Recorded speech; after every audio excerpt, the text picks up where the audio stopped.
الحمد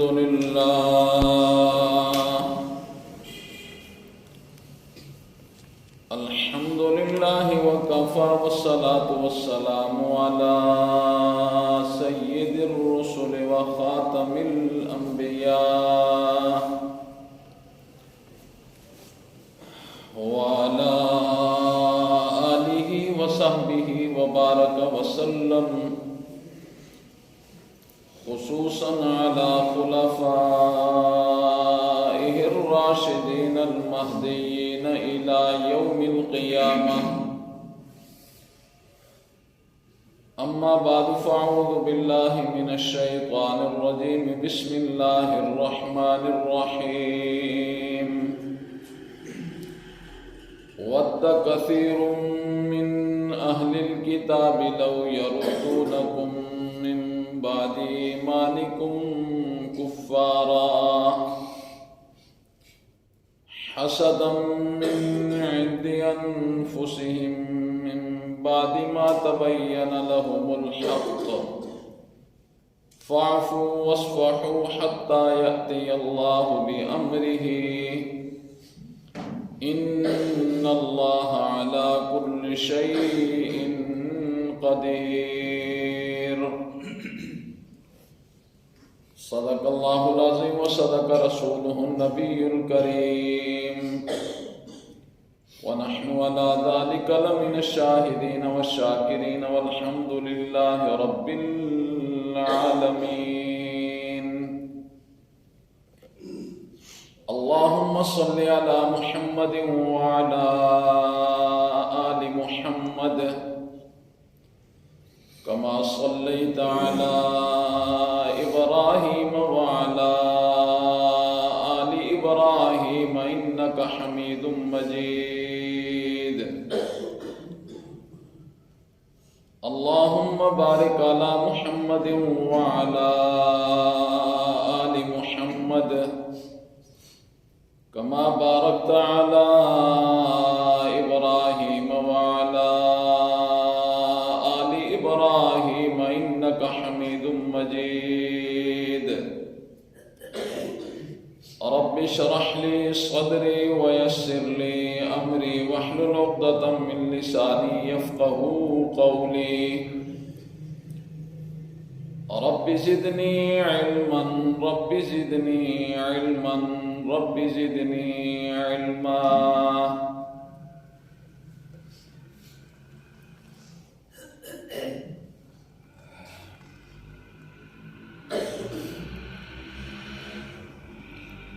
جو آیت کریمہ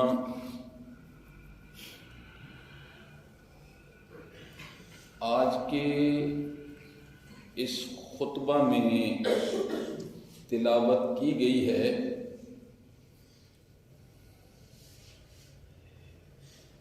اس آیت میں اللہ رب العزت نے قیامت کی صبح تک آنے والے مومنین اور مسلمان انہیں اس بات سے آگاہ کیا کہ اہل کتاب تم سے بہت زیادہ حسد رکھتے ہیں، اپنے آپ کو اہل کتاب کے حسد سے بچا کے رکھنا. اگر تم اہل کتاب کے حسد کا شکار بن گئے تو ایمان سے ہاتھ دھو بیٹھو گے. جب تم ایمان سے ہاتھ دھو بیٹھو گے تو تم پھر انہی کی صفوں میں شامل ہو جاؤ گے. یہ بات اللہ رب العزت کہہ رہے ہیں جس میں شک و شبے کی کوئی گنجائش ہی نہیں ہے، کوئی گنجائش نہیں ہے. انسان کو انسان کی بات میں شک و شبے کی گنجائش ہوتی ہے، لوگ کرتے ہیں، لیکن جس خالق نے انسان کو پیدا کیا وہ خالق یہ کہہ رہے ہیں کہ ان لوگوں سے، ان گروہوں سے اپنے آپ کو بچا کر رکھنا۔ دیکھیے، دنیا داری کے اندر روزمرہ کی زندگی میں ہم اس چیز کا بخوبی مشاہدہ کرتے ہیں۔ انسان کو اللہ کسی نعمت سے نواز دے، پھر اسے یہ پتہ چل جائے کہ فلاں بندہ اس کی نظر بڑی سخت ہے، یا فلاں بندہ ہے وہ مجھ سے حسد کرتا ہے، وہ اپنی اس نعمت کو اس بندے سے کتنا چھپا کے رکھتا ہے کہ اسے پتہ ہی نہ چلے، حالانکہ کسے چھپا رہا ہے؟ ظاہر ہے وہ جو نعمت بھی ہوگی وہ دنیا کی عارضی نعمت ہوگی، عارضی ختم ہونے والی ہے، اس کے چلے جانے کے بعد اس کے ورثاء اور ہوں گے، لیکن ایمان سے بڑی نعمت کوئی ہے؟ اللہ رب العزت نے اس کے متعلق فرمایا کہ اہل کتاب یہودی اور عیسائی یہ تم سے بہت حسد رکھتے ہیں، بہت حسد رکھتے ہیں۔ یہاں تین باتیں سمجھنی ہیں۔ ایک یہ کہ اللہ نے فرمایا یہودی تم سے حسد کرتے ہیں، دوسری اللہ نے فرمایا ان کی یہ چاہت ہے کہ وہ تمہیں مرتد بنا دیں۔ حسد کرنے کے بعد ان کی یہ چاہت ہے کہ وہ تمہیں مرتد بنا دیں۔ مرتد کسے کہتے ہیں؟ جو اسلام کا دعوے دار ہوتا ہے اور اس کے بعد پھر اسلام کی حدود کو کراس کر کے کہیں اور چلا جاتا ہے، اسے مرتد کہا جاتا ہے۔ تو قرآن کیا کہتا ہے؟ وَدَّ كَثِيرٌ مِّنْ أَهْلِ الْكِتَابِ، بہت زیادہ آرزو ہے اہل کتاب کی۔ اللہ نے جملہ کیسا استعمال کیا؟ فرمایا وَدَّ كَثِيرٌ مِّنْ أَهْلِ الْكِتَابِ، بہت آرزو ہے ان کی۔ کیا آرزو ہے؟ لَوْ يَرُدُّونَكُمْ مِّن بَعْدِ إِيمَانِكُمْ كُفَّارًا، کاش کہ تمہیں تمہارے ایمان کے بعد کفر میں داخل کر دیں۔ یہ اللہ کہہ رہے ہیں اہل کتاب کے متعلق کہ مومنوں تمہارے متعلق اہل کتاب کی یہ سوچ ہے، اور یہ حسد کرتے کس وجہ سے ہیں؟ پہلی چیز ہے کہ اہل کتاب بہت حاسد ہیں تمہارے متعلق، دوسری چیز ہے کہ وہ تمہیں مرتد بنا دے۔ پھر اللہ نے فرمایا یہ حسد کس وجہ سے کر رہے ہیں تمہارے ساتھ اہل کتاب؟ اللہ نے فرمایا یہ اہل کتاب تمہارے ساتھ حسد اس وجہ سے کر رہے ہیں کہ تمہیں قرآن جیسی کتاب کیوں مل گئی؟ قرآن جیسی کتاب تمہیں کیوں مل گئی؟ اسی کو اللہ رب العزت نے دوسری جگہ فرمایا ما یود الذین کفروا من اہل الکتاب ولا المشرکین، اللہ نے فرمایا اہل کتاب اور مشرک یہ کبھی بھی نہیں چاہیں گے اور کبھی نہیں چاہتے۔ ما یود الذین کفروا من اہل الکتاب ولا المشرکین، مشرکین اور اہل کتاب یہ کبھی نہیں چاہتے۔ جملے ذرا سنیں، ان ینزل علیکم من خیر، کہ یہ کہ تم پر قرآن نازل ہو، خیر بمانا قرآن ہے۔ آج مشرک اس کا میدہ قرآن کی باتوں کو تو برداشت نہیں کر سکتا نا۔ اللہ نے وہ جملے ارشاد فرمایا اہل کتاب اور مشرک یہ کبھی نہیں چاہتے کہ یہ کہ تم پر قرآن نازل ہو من ربکم، تمہارے رب کی طرف سے۔ آگے اللہ نے فرمایا یہ تو سوچ ہے اہل کتاب کی، یہ تو سوچ ہے مشرکین کی، میں تو قادر اور مطلق ذات ہوں۔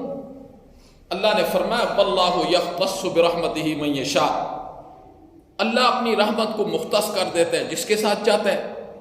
واللہ ذو الفضل العظیم، اللہ بڑے فضل والا ہے۔ اللہ نے فرمایا میں نے تمہیں کتاب دے دی ہے، یاد رکھنا یہودیوں اور عیسائیوں نے جو تمہارے ساتھ حسد کیا، مشرکین جو تمہارے ساتھ حسد کر رہے ہیں، وہ صرف اس وجہ سے کہ قرآن جیسی کتاب تمہیں کیوں مل گئی، قرآن جیسی کتاب تمہیں کیوں مل گئی۔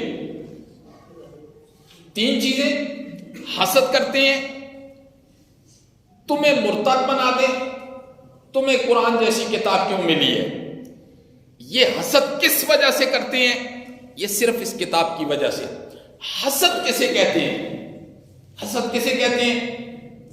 حسد کہتے ہیں اللہ رب العزت مخلوق میں سے کسی کو اپنی نعمت سے نواز دے، جیسے امام الانبیاء کو قرآن جیسی نعمت سے نواز دیا۔ قرآن جیسی نعمت سے امام الانبیاء نے فرمایا سارے انبیاء کو اللہ نے معجزات عطا کیے، معجزات عطا کیے، اور معجزے میں ہاتھ پیغمبر کا ہوتا ہے اور اختیار کس کا ہوتا ہے؟ عرش والے کا ہوتا ہے۔ اپنی مرضی سے پیغمبر اپنے ہاتھ پر معجزہ ظاہر نہیں کر سکتے، ہاتھ پیغمبر کا ہوگا اور اختیار عرش والے کا ہوگا۔ امام الانبیاء نے فرمایا اللہ نے جتنے انبیاء کو معجزات عطا فرمائے ان سب کو اکٹھا کر لیا جائے، میرے معجزات اکیلے ان سے زیادہ ہو جائیں گے جو اللہ نے مجھے عطا کیے۔ پھر آپ نے فرمایا ان معجزات میں سب سے بڑا معجزہ جو اللہ نے مجھے عطا کیا، جو قیامت تک وہ معجزہ برقرار رہے گا، آپ نے فرمایا وہ اللہ کا قرآن ہے، کتاب اللہ ہے، یہ معجزہ میرا قیامت تک باقی رہے گا، قیامت تک۔ تو حسد کسے کہا جاتا ہے؟ حسد کہا جاتا ہے کہ اللہ کسی کو کسی نعمت سے نواز دے، اور جس کے دل میں حسد ہوتا ہے نا، حسد، آج تو یہ بیماری نام نہاد مسلمانوں میں کہیں زیادہ ہے، کہیں زیادہ ہے حسد والی بیماری۔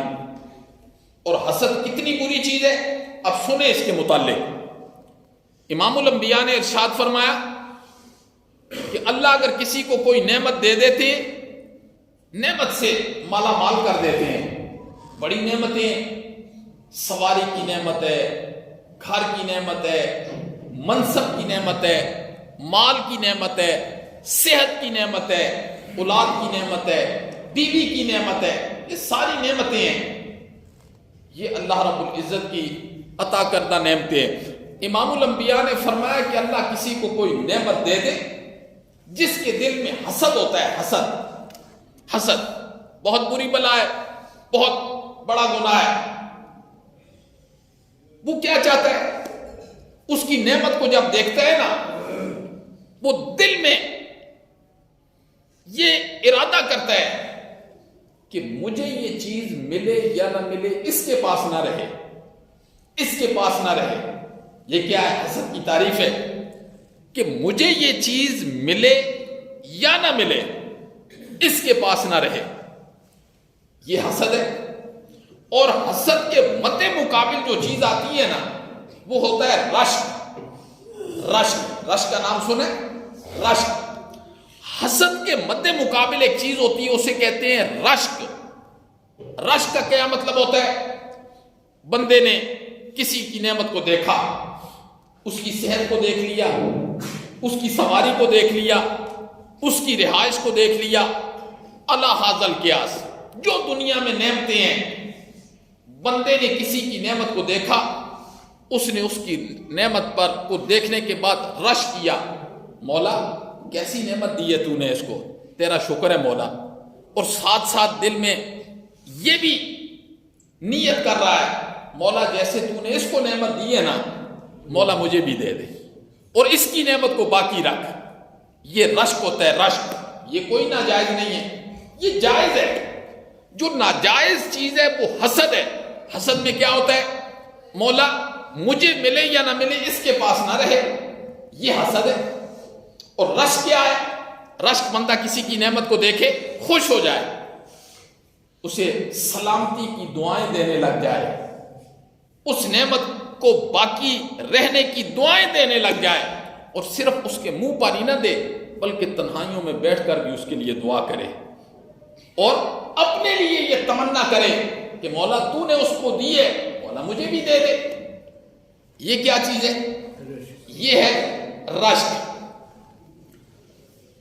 اب اس مقام پر آپ نے 3 چیزوں کو سمجھنا ہے، 3 چیزوں کو۔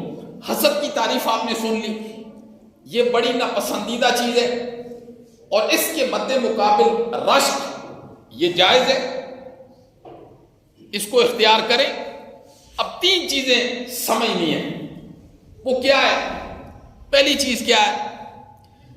بسا اوقات ایسے ہوتا ہے، انسان ہے نا بڑا کمزور ہے، بسا اوقات ایسے ہوتا ہے انسان کسی کی نعمت کو دیکھتا ہے نا تو رنجیدہ ہو جاتا ہے۔ یہ کیفیت بھی ہوتی ہے نا، یہ کیفیت بھی ہوتی ہے انسانوں میں۔ وہ 2 چیزیں تو آپ نے ذہن کے اندر رکھنی ہے جو میں نے سمجھائی ہیں۔ اب اگلی چیز جو میں سمجھانے لگا ہوں، بسا اوقات ایسے ہوتا ہے انسان کسی کی نعمت کو دیکھتا ہے نا وہ رنجیدہ ہو جاتا ہے، غمزدہ ہو جاتا ہے، اور یہ انسانی کیفیت ہے، یہ انسانی کیفیت ہے، یہ اللہ رب العزت نے انسان کے اندر رکھی ہے کہ کسی کی نعمت کو دیکھا وہ کیا ہو گیا جی؟ رنجیدہ ہو گیا۔ یہ انسانی کیفیت ہے اور انسان اس میں معذور ہے۔ یہ پہلی چیز ہے، اس کو آپ نے ذہن کے اندر رکھنا ہے کہ کسی کی نعمت کو دیکھا انسان دل میں رنجیدہ ہو گیا، غمزدہ ہو گیا، یہ انسانی کیفیت ہے اور اس میں انسان کیا ہے؟ معذور ہے۔ ایک چیز۔ دوسری چیز، اب اس رنجیدہ پن کو، غمزدہ تو وہ ہو گیا، افسوس ہوا اسے دل میں کسی کی نعمت کو دیکھ کر، یہ کیفیت ہے، انسانی کیفیت، اس میں معذور ہے انسان۔ اگلا مرحلہ کیا ہے؟ اب اس رنجیدہ پن کو عملی جامہ نہیں پہنانا، عملی جامہ پہنائے گا تو کیا ہو جائے گا؟ یہ رنجیدہ پن حسد میں بدل جائے گا، حسد میں بدل جائے گا۔ وہ عملی جامہ کیسے پہناتا ہے کہ انسان نے کسی دوست کی نعمت کو دیکھا جی، رنجیدہ پن والا پہلا حصہ تو گزر گیا، وہ تو پہلی قسم ہے۔ اب دوسری قسم کیا ہے کہ اب وہ نعمت والا بندہ اس سے گزر رہا تھا، اس نے کہا السلام علیکم، اس نے جواب ہی نہیں دیا، اس نے نہیں جواب دیا۔ وہ کیا ہے؟ وہ رنجیدہ پن کو اب جامہ پہنا رہا ہے جی، یا یہ گزر رہا تھا، اس نے اس کو سلام نہیں کیا۔ اب وہ رنجیدہ پن کو، جو غم زدہ والا پن ہے نا، اسے عملی جامہ پہنا رہا ہے، سلام نہیں کیا، یا اس کے سلام کا جواب نہیں دیا، یا کسی دوستوں کی مجلس میں بیٹھا اس کی بدخوائی شروع کر دی، ایسا ہے ایسا ہے ایسا ہے جی، بد اخلاق ہے، غیبت شروع کر دی، بہتان باندھنا شروع کر دیا۔ یہ کیا ہوتا ہے؟ اس رنجیدہ پن کو، جو انسانی کیفیت ہے، ہر انسان کے اندر ہے کہ کسی کی نعمت کو دیکھ کے رنجیدہ ہو جانا، غمزدہ ہو جانا، یہ انسانی کیفیت ہے، اس میں معذور ہے۔ لیکن اگلا جو درجہ ہے، اگلا اس کو عملی جامہ نہیں پہنانا، بلکہ کیا کرنا ہے؟ کیا کرنا ہے؟ اب وہ رنجیدہ پن تو ہے یہ، دل میں ہے یہ، لیکن کیسے پتا چلے گا کہ اس بندے کی نعمت کو دیکھ کر اس کے دل میں حسد نہیں؟ اس کے لیے وہ عملی کوشش کرے گا۔ کیا مطلب؟ کسی کی نعمت کو دیکھا، وہ سامنے آ گیا، السلام علیکم جی، السلام علیکم، یا اس نے سلام کیا، وعلیکم السلام، دوستوں میں بیٹھا، اللہ نے اس کو بڑی نعمتوں سے نوازا ہے، بڑا اچھا بندہ ہے جی، بڑا اچھا بندہ ہے۔ اس طرح کے تعریفی جملے اس کے متعلق کہنے ضروری ہیں، تعریفی جملے اس کے متعلق کہنے ضروری ہیں۔ دیکھیے میرے محترم، یہ جو رنجیدہ پن ہے، یہ کیسے دور ہوگا؟ ہر انسان کے دل میں آ تو جاتا ہے نا، یہ رنجیدہ غم والا جو کیفیت ہے کسی کی نعمت کو دیکھ کر جی، انسانی کیفیت ہے، یہ کیسے دور ہوگا؟ اس کے لیے 3 کام کرنے پڑیں گے، 3 کام کرنے پڑیں گے۔ رنجیدہ پن دل کے اندر آ گیا، انسانی کیفیت ہے۔ اب اگر یہ دل کے اندر رہتا ہے تو بندہ مقتضا پر عمل کر جاتا ہے، ارادوں پر عمل کر جاتا ہے۔ اب کسی کے دل میں یہ کیفیت آ گئی ہے تو اس کے لیے 3 علاج ہیں۔ پہلا علاج یہ ہے کہ دل میں برا سمجھے اس کو کہ یا اللہ یہ بری چیز ہے جو میرے دل کے اندر آ گئی ہے، مجھے کسی کے متعلق ایسے دل میں بات نہیں لانی چاہیے۔ اب یہ دل کس کو دکھا رہا ہے؟ بولو، اللہ کو دکھا رہا ہے۔ دل دیکھنے والا کون ہے؟ اللہ۔ اللہ کی ذات کے علاوہ کوئی دل دیکھ سکتا ہے؟ اللہ کی ذات کے علاوہ کوئی دل نہیں دیکھ سکتا، نہ کوئی نبی، نہ کوئی ولی، نہ کوئی عرشی، نہ کوئی فرشی، نہ کوئی زندہ اور نہ کوئی مردہ، نہ کوئی حجر اور نہ کوئی شجر۔ دل کے حال کو جاننے والا ہے تو بولو کون ہے؟ اللہ ہے۔ اللہ دل کے حال کو جانتا ہے نا، جو کہتا ہے انہو یعلم السر واخفا، میں دلوں کے راز بھی جانتا ہوں اور میں دلوں کے بھید بھی جانتا ہوں۔ 2 جملے اللہ نے فرمائے ہیں۔ راز کا کیا مطلب؟ راز اسے کہا جاتا ہے جو انسان کے سینے میں ہوتا ہے، زبان پر نہیں آتا، اسے راز کہا جاتا ہے۔ بھید کسے کہا جاتا ہے؟ مفسرین نے لکھا، حضرت عبداللہ ابن عباس امام الانبیاء نے ارشاد فرمایا اس کی تفسیر میں، فرمایا بھید وہ اللہ کہتے ہیں جو 20 سال کے بعد تیرے سینے میں آئے گا، ہم تو ابھی سے اس کو جانتے ہیں۔ کیا آئے گا؟ اسے بھید کہا جاتا ہے۔ اسے کیا کہا جاتا ہے؟ بھید۔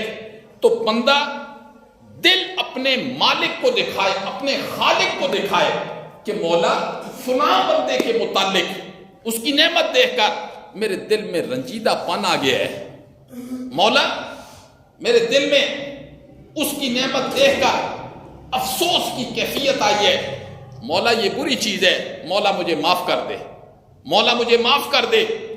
پہلا کام یہ کرنا ہوگا اس رنجیدہ پن کو دل سے نکالنے کے لیے کہ دل کے اندر اس کو برا جانے۔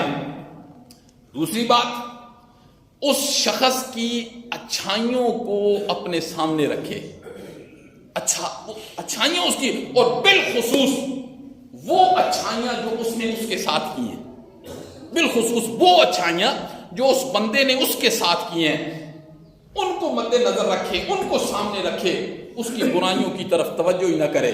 جی جب یہ چیز اختیار کرے گا تو اس کے دل کے اندر وہ جو رنجیدہ پن ہے نا، افسوس والا، وہ نکل جائے گا۔ ایک دل میں اس چیز کو برا جاننا کہ یہ خیال کا آنا دل میں غلط ہے، مولا مجھے معاف کر دے۔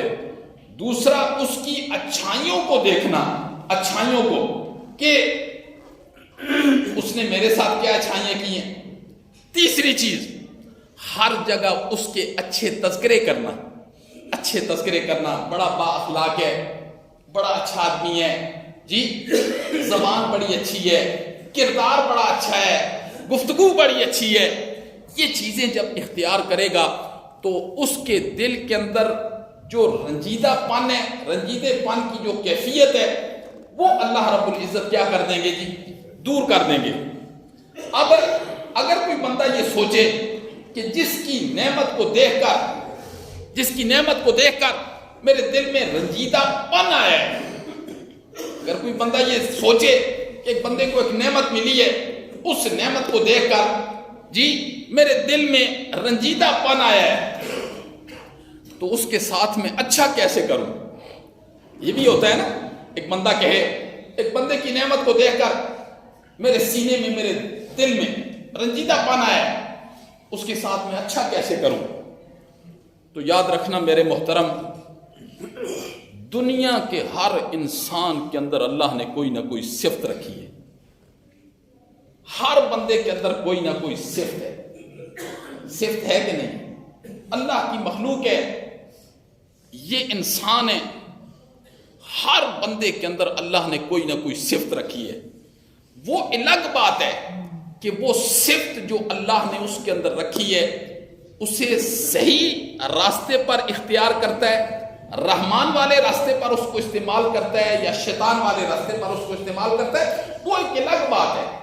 لیکن اللہ رب العزت نے صفتیں اور جس انسان کے اندر کوئی اللہ صفت رکھ دے نا، صفت بڑی بات ہوتی ہے، بڑی بات ہوتی ہے کہ بندے کے اندر صفت تو ہے نا، وہ الگ بات ہے کہ اس صفت کو وہ رحمان والے رستے پر استعمال کرتا ہے یا شیطان۔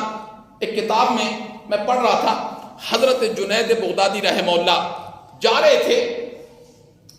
تھے اور ان کے ساتھ ان کے رفقا بھی تھے، مریدین بھی تھے، رستے سے گزر رہے تھے، چلتے چلتے ایک جگہ سے گزر ہوا تو ایک بندے کو نا سولی پر لٹکایا ہوا تھا اور حالت یہ تھی کہ اس کا ایک بازو کٹا ہوا تھا، ایک اس کا پاؤں کٹا ہوا تھا، اس کو سولی پر لٹکایا ہوا تھا۔ حضرت جنید بغدادی وہاں کھڑے ہو گئے، پوچھا اس نوجوان کو کیوں سولی پر لٹکایا ہے؟ بتایا گیا اس نے ایک مرتبہ چوری کی،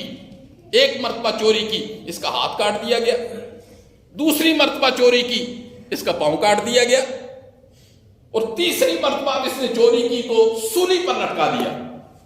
بات سن لی، جاتے جاتے نا حضرت جنید بغدادی نے اس کے پاؤں پر بھوسا دیا۔ آگے گئے تو مریدین نے کہا حضرت بات سمجھ نہیں آئی ہے کہ چلتے چلتے آپ نے اس چور کے پاؤں پر بھوسا دیا کہ ایک مرتبہ چوری کرنے کی وجہ سے ہاتھ کاٹ دیا گیا، دوسری مرتبہ چوری کرنے کی وجہ سے پاؤں کاٹ دیا گیا۔ آپ نے فرمایا مجھے بہت بڑا سبق دے کر گیا ہے وہ۔ کہنے لگے بھوسا تو اس وجہ سے دیا ہے کہ اس کی استقامت دیکھو اس کی، کہ ایک مرتبہ چوری کرنے کے بعد جب ہاتھ اس کا کٹا نا تو پھر وہ چلا گیا۔ اگرچہ اس کی استقامت، یہ صفت اللہ نے اس کے اندر رکھی تھی، اگرچہ اس نے اس صفت کو ابلیس اور شیطان کے لیے استعمال کر دیا، لیکن صفت تو ہے نا کہ آسان بات ہے، ایک مرتبہ ہاتھ کٹ گیا، دوسری مرتبہ بازو کٹ گیا۔ یہ زبان حال سے مجھے یہ سبق دے کے چلا گیا ہے کہ جنید تیرے اندر جو اللہ نے صفت رکھی ہے نا، اس صفت کو رحمان کے لیے موت کے دم تک قائم رکھنا، اس صفت کو موت کے دم تک قائم رکھنا۔ جی وفا کرنا اپنے مالک کے ساتھ، میں نے تو شیطان کے ساتھ وفا کر دی ہے، لیکن میں پیچھے نہیں ہٹا، صفت تو ہے نا، اگرچہ اچھی یا بری وہ الگ بات ہے۔ تو ہر انسان کے اندر، اللہ اکبر، مجھے امام احمد بن حنبل رحمہ اللہ کا واقعہ یاد آ گیا۔ امام احمد بن حنبل رحمہ اللہ، ان کے دور کے اندر خلق قرآن کا مسئلہ کھڑا ہو گیا اور یہ یہودیوں نے کھڑا کیا خلق قرآن کا مسئلہ۔ مامون الرشید کا زمانہ ہے، اس کے بعد پھر ایک دور ہے، پھر جب متوکل کا دور آتا ہے نا، پھر اس 3 ادوار کے اندر یہ مسئلہ پوری امت مسلمہ کے اندر جی ایسے سرایت کر گیا نا۔ مسئلہ کیا تھا؟ مسئلہ یہ تھا کہ مامون الرشید یہودیوں سے متاثر ہو کر کہنے لگا قرآن اللہ کا کلام نہیں ہے، قرآن اللہ کا کلام نہیں ہے، قرآن اللہ کی مخلوق ہے۔ امام احمد بن حنبل کہتے ہیں میں تنہا تھا، کوئی مولوی میرے ساتھ نہیں تھا، سارے مولوی مامون الرشید کی بات میں آ کر دب گئے، ایک بندہ بھی پورے زمین پر نہیں تھا۔ آپ اندازہ بھی نہیں لگا سکتے آپ کہ امام احمد بن حنبل تنہا ہیں۔ کہتے ہیں میں نے کہا نہیں ہو لوگو، قرآن اللہ کا کلام ہے، یہ اللہ کے اندر سے باہر نکلا ہے، یہ اللہ کی مخلوق نہیں ہے، قرآن اللہ کا کلام ہے۔ کہتے ہیں امام احمد بن حنبل کہتے ہیں کہ مامون الرشید نے حکم دے دیا امام احمد بن حنبل کو کوڑے لگائے جائیں۔ کہتے ہیں 3 ادوار کے اندر مجھے کوڑے لگائے گئے، 3 ادوار کے اندر، لیکن سب سے پہلے جب میرے لیے حکم ہوا نا امام احمد بن حنبل کو کوڑے لگائے جائیں، کہتے ہیں میرے دل کے اندر بڑا خوف پیدا ہوا۔ میں نے کہا میں کوڑے کیسے برداشت کروں گا؟ کہتے ہیں میرے دل کے اندر یہ ڈر تھا۔ میں نے کہا مولا میں اس مسئلے پر تو قائم کھڑا ہوں، میں نے کہہ دیا ہے مولا یہ تیری مخلوق نہیں ہے، قرآن تیرا کلام ہے، میرے مالک میں کوڑے کیسے برداشت کروں گا؟ امام احمد بن حنبل کہتے ہیں کہ مجھے جب حکم ہوا نا امام احمد بن حنبل کو کوڑے لگائے جائیں، مجھے لے کے جایا جا رہا تھا کوڑے لگانے کے لیے. اور کوڑے بھی جلاد کیا کہتا ہے؟ جلاد کوڑے مارنے والا جلاد کہتا ہے میں ہاتھی کو کوڑے مارتا تھا، وہ اپنی جگہ سے حرکت میں آ جاتا تھا. لیکن امام احمد بن حنبل کے پائے ثبات کے اندر وہ استقامت تھی کہ امام احمد بن حنبل میرے کوڑے برداشت کرتا تھا اور ہر جملے پر یہی کہتا تھا لوگوں قرآن اللہ کا کلام ہے، قرآن اللہ کی مخلوق نہیں ہے. امام احمد بن حنبل کیا کہتے ہیں؟ جب پہلی مرتبہ مجھے لے کے جایا جا رہا ہے تو راستے میں نا ایک اور مجرم بھی میرے ساتھ ہیں، اور کئی مجرم تھے. ایک بندہ دیہاتی ہے، تو جب وہ میرے قریب آیا وہ زمانے کا بہت بڑا چور تھا. وہ ابو الحیثم اس کا نام تھا، ابو الحیثم. امام احمد بن حنبل کے بیٹے ہیں حضرت عبداللہ، ان کے بیٹے ہیں. یہ کہتے ہیں اکثر میرے بابا دعا کیا کرتے تھے مولا ابو الحیثم کی مغفرت فرما دے. اکثر امام احمد بن حنبل اس چور کے لیے دعا کیا کرتے تھے مولا ابو الحیثم کی مغفرت. تو مجھے سمجھ نہیں آتی تھی، تو یہ بابا اس کے لیے دعا کر رہے ہیں. تو پھر بابا نے بتایا بیٹا جب مجھے کوڑے مارنے کے لیے لے کے جایا جا رہا تھا نا، اس وقت ابو الحیثم یہ اس زمانے کا بہت بڑا چور تھا. تو کہنے لگا آپ مجھے جانتے ہیں؟ امام احمد بن حنبل نے کہا میں تو تجھے نہیں جانتا. کہنے لگا میں ابو الحیثم ہوں. نام تو سنا تھا امام احمد بن حنبل نے. فرمایا اچھا تو ابو الحیثم ہے؟ فرمایا دیکھو اس ابو الحیثم نے کیا کہا. کہنے لگا آپ کس کے لیے مار کھانے کے لیے جا رہے ہیں؟ امام احمد بن حنبل نے ظاہر ہے مسئلہ تو بالکل مشہور ہو چکا تھا، ہر بندے کو پتا تھا. امام احمد بن حنبل کو وہ پہچان گیا. اس نے کہا امام احمد بن حنبل ہو اور اس بات پر ڈٹ گئے ہو؟ فرمایا ڈٹے رہنا، ڈرنا نہیں ہے، ڈٹے رہنا. فرمایا وہ کہنے لگا ابو الحیثم میں ابلیس والا کام کر رہا ہوں، میں شیطان والا کام کر رہا ہوں، میں کوئی رحمان والا کام نہیں کر رہا. آج تک جتنی مرتبہ میں نے چوری کی ہے انہوں نے مجھے کوڑے مارے ہیں، میں آج تک نہیں مانا کہ میں نے چوری کی ہے، میں آج تک نہیں مانا کہ میں نے چوری کی ہے. امام احمد بن حنبل تم تو خلق قرآن کے لیے نکلے ہو اور تمہارا موقف کیا ہے کہ قرآن اللہ کی مخلوق نہیں ہے، اللہ کا کلام ہے. ڈٹ جانا. جی اگر نہ ڈٹے تو پھر رحمان سے وفا کیسی ہے؟ اگر نہ ڈٹے تو پھر رحمان کے ساتھ وفا کیسی ہے؟ امام احمد بن حنبل کہتے ہیں مجھے 3 ادوار کے اندر 18,000 کوڑے مارے گئے، لیکن اللہ نے میرے پائے ثبات کے اندر ایسی استقامت پیدا کی کہ جب میں کوڑے کھاتا تھا نا مجھے اس کا احساس نہیں ہوتا تھا. میں تو اپنے مالک کے لیے کر رہا ہوں، آج بات یہ ہے کہ ابھی تک ہم نے اپنے مالک کو اپنا دل دکھایا ہی نہیں ہے وفا والا. لیکن جنت میں کتنے بڑے بڑے گھروں کے طلبگار ہیں، ہم جنت میں کتنے بڑے بڑے گھروں کے طلبگار ہیں. اللہ کہتے ہیں جنت ویسے مل جائے گی. اللہ ہم سب کو ایسی آزمائشوں سے بچائے. ہم تو اس آزمائش کے قابل بھی نہیں ہیں میرے بھائی، ہم تو اس آزمائش کے قابل بھی نہیں ہیں. امام احمد نے تو کوڑے کھا لیے، ہم تو ایک کوڑا اللہ کے لیے برداشت کرنے کے لیے تیار نہیں ہیں. ایک کوڑا ہم تو، اگر اللہ معاف فرمائے، اللہ ہم سب کو اپنی آزمائش سے محفوظ فرمائے، ہم تو اپنے ایمان کو داؤ پر لگا دیتے ہیں. اس لیے کہ ہمیں ایمان کی حقیقت کا بھی پتہ نہیں ہے. ابھی ایمان کی حقیقت کا پوچھنا ہو تو کبھی حضرت بلال کی حالات زندگی کو پڑھا کرو. تپتے ہوئے کوئلوں پر لٹایا جاتا ہے، وجہ کیا ہے؟ تپتے ہوئے کوئلوں پر لٹایا جاتا ہے اور بلال کا مالک کہتا ہے پھر اس کا نام لے گا. بلال کہتا ہے اپنے مالک کی آنکھوں میں آنکھیں ڈال کے جتنا مزہ آج اس کا نام لینے میں آیا ہے نا اس سے پہلے کبھی نہیں آیا. جی حضرت بلال کوئلے ہیں، کوئلے. یہ زبان سے کہہ دینی یہ باتیں آسان ہیں اور کانوں سے سن لینی آسان ہیں. یہ تکلیفیں حضرت بلال نے کس کے لیے برداشت کی؟ بولو. اپنے اللہ کے لیے تکلیفیں برداشت کی. ہم اپنے اللہ کے لیے کیا تکلیفیں برداشت کرتے ہیں؟ ہم تو گرم بستر چھوڑ کر ٹھنڈے پانی سے وضو کرنے کے لیے تیار نہیں ہے اور جنت کے طلبگار ہیں، گرم بستر کو چھوڑ کر مسجد میں وضو کر کے آنے کے لیے تیار نہیں ہے جی، اور امیدیں کیا لگائی ہوئی ہیں، امیدیں ہم نے کیا لگائی ہیں، اور دفتر میں جانا ہو، کام پر جانا ہو، ساری مشکلات رستے کی ختم ہو جاتی ہیں جی، اس لیے کہ وہ فائدہ دنیا کا سامنے نظر آ رہا ہے۔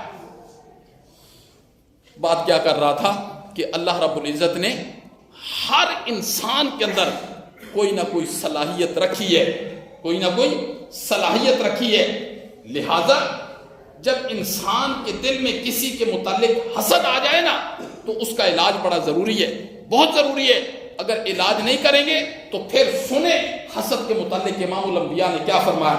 امام الانبیاء نے ارشاد فرمایا، حاسد بندے کا دامن نیکیوں سے بالکل خالی ہو جاتا ہے، حاسد بندے کا دامن نیکیوں سے بالکل خالی ہو جاتا ہے۔ کیسے؟ امام الانبیاء نے فرمایا، ان الحسد یاکل الحسنات کما تاکل النار الحطب، حسد نیکیوں کو ایسے کھا جاتا ہے جیسے آگ خشک لکڑی کو کھا جاتی ہے۔ آگ خشک لکڑی کو کیسے لگتی ہے؟ امام الانبیاء نے فرمایا، اگر کوئی بندہ کسی سے حسد کرتا ہے نا، وہ حسد نیکیوں کو ایسے کھا جاتا ہے جیسے آگ لکڑی کو کھا جاتی ہے، اگر ان لکڑیوں پر پانی نہ ڈالا جائے تو وہ آگ بجھتی نہیں ہے۔ اسی طرح جب دل کے اندر حسد آ جائے تو پھر یہاں بھی نیکیوں کا پانی پھینکنا چاہیے تاکہ یہ حسد والی غلاظت انسان کے سینے سے باہر نکل جائے۔ تو شروع میں نے کیا کہا؟ اللہ نے فرمایا، لوگوں وَدَّ کثیر من اہل الکتاب، اہل کتاب بہت زیادہ یہ آرزو کر رہے ہیں، یہودی عیسائی بہت زیادہ یہ آرزو کر رہے ہیں۔ کیا آرزو کر رہے ہیں؟ لو یردونکم من بعد ایمانکم کفارا، کہ تمہارے ایمان کے بعد تمہیں کفر کی طرف لوٹا دیں۔ آج یہودی اپنے اس گر کے اندر کامیاب ہو چکا ہے۔ آج یہودی، اللہ نے فرمایا ان کے حسد سے بچ جانا۔ ہر یہودی یہ چاہ رہا ہے، ہر عیسائی یہ چاہ رہا ہے کہ تمہیں ایمان کے بعد کفر کی طرف لوٹا دے، کفر کی طرف۔ کیوں؟ حسدا من عند انفسہم، اپنے دلوں میں حسد کرتے ہوئے، من بعد ما تبین لہم الحق، بعد اس کے کہ حق تمہارے لیے واضح ہو چکا ہے۔ پھر ایک جگہ اس سے پہلے قرآن نے کیا فرمایا؟ ما یود الذین کفروا من اہل الکتاب، اہل کتاب یہ کبھی نہیں چاہیں گے، کبھی بھی یہ اہل کتاب نہیں چاہیں گے، کیا؟ ولا المشرکین، اور مشرک بھی کبھی یہ نہیں چاہیں گے، کیا؟ ان ینزل علیکم من خیر، کہ میں قرآن تم پر کیوں نازل کرتا ہوں، یا میں نے قرآن جیسی کتاب تمہیں کیوں دے دی ہے، یہ کبھی نہیں چاہیں گے۔ اللہ اکبر، من ربکم، تمہارے رب کی طرف سے، واللہ یختص برحمتہ من یشاء، اللہ کہتے ہیں ہم تو قادر مطلق ہیں، ہم جس کو چاہتے ہیں اپنی رحمت کو عطا کر دیتے ہیں۔ ہم نے امام الانبیاء کو قرآن جیسی نعمت عطا کر دی ہے، امام الانبیاء کی امت کے لیے قرآن جیسی کتاب بطور رہنمائی کے ہم نے عطا کر دی ہے۔ یاد رکھنا، اگر اس دور میں آپ یہ چاہتے ہیں کہ ہمارا ایمان برقرار رہے، صبح و شام روزانہ 100 مرتبہ لا الہ الا اللہ محمد الرسول اللہ کا ورد کرنا بڑا ضروری ہے، بہت ضروری ہے۔ چلتے پھرتے اٹھتے بیٹھتے صبح بھی لا الہ الا اللہ محمد الرسول اللہ کا ورد کریں، اور شام کو بھی اللہ رب العزت ترس کھا کر ہمارے ایمان کی حفاظت فرما دیں گے۔ لیکن اگر ہم نے لا الہ الا اللہ محمد الرسول اللہ کا ورد نہ کیا تو پھر یہودیوں کی حسد کے جال میں ہم پھنس جائیں گے اور ایمان سے ہاتھ دھو بیٹھیں گے۔ دوسری بات کیا ہے؟ ایک تو کلمے کا ورد رکھنا ہے صبح و شام، بڑا پرفتن دور ہے، صبح و شام لا الہ الا اللہ محمد الرسول اللہ۔ اور دوسرا، قرآن مجید کے ساتھ اپنا تعلق جوڑنا، جی اس کی تلاوت کرنا، قرآن مجید کے دروس کے اندر بیٹھنا اور قرآن مجید کو سمجھنا، یہ 2 کام کریں گے تو اللہ رب العزت ایمان کی حفاظت فرمائیں گے۔ اگر اس میں غفلت کریں گے تو ہم اپنے ایمان سے ہاتھ دھو بیٹھیں گے۔ اللہ عمل کی توفیق نصیب فرمائے۔